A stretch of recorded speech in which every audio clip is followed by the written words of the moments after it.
Ants on the apple, ants on the mat, ants on the apron, ants on the cat, ants on the ape, ants on the gate, ants on the alligator, ants on my plate.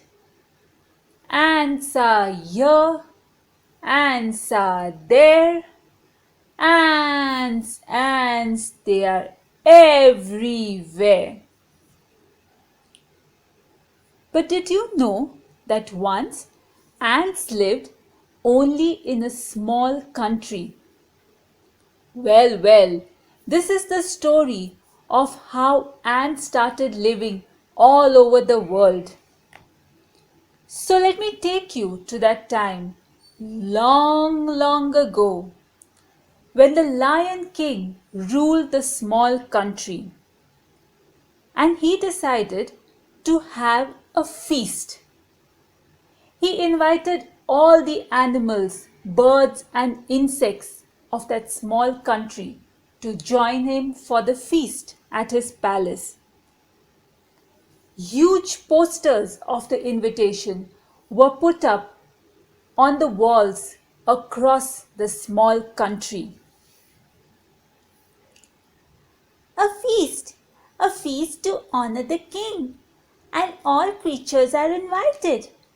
Oh, I want to go. I must hurry. And so, Ant hurried off to the feast.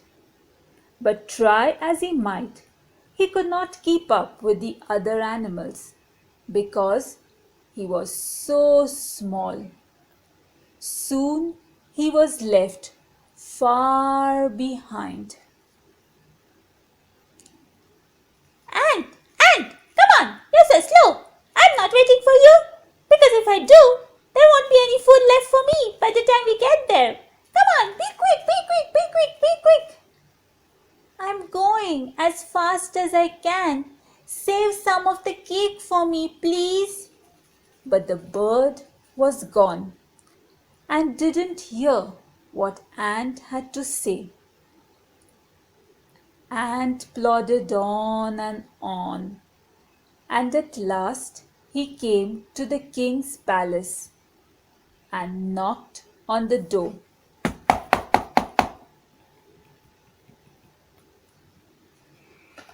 Well, look who finally arrived. About time. What did you do, silly ant? Take a nap on the way? Everyone is just about ready to leave. And here you are, just arriving. I can't help it if I'm small. I came as fast as I could. Is there any cake left? Now the animals, birds and insects who had come to the palace started laughing at the ant. And they started making fun of the ant. Oh, why? The cake was eaten up ages ago. You're far too late for cake. And look at the trash bin for some cake crumbs. Good enough for the likes of you. Ant sighed and dropped his head. It was a very long trip for me. I would better just start back right now. And so Ant turned and began the long journey back home. When he got home, the ant told the queen ant what had happened to him and how the king and all the others had laughed at him. Laughed at you, did he? Well, we will see about that. I have a plan. Here is what we must do. But first, you must call Inchworm to me. He can help us with this. And very soon,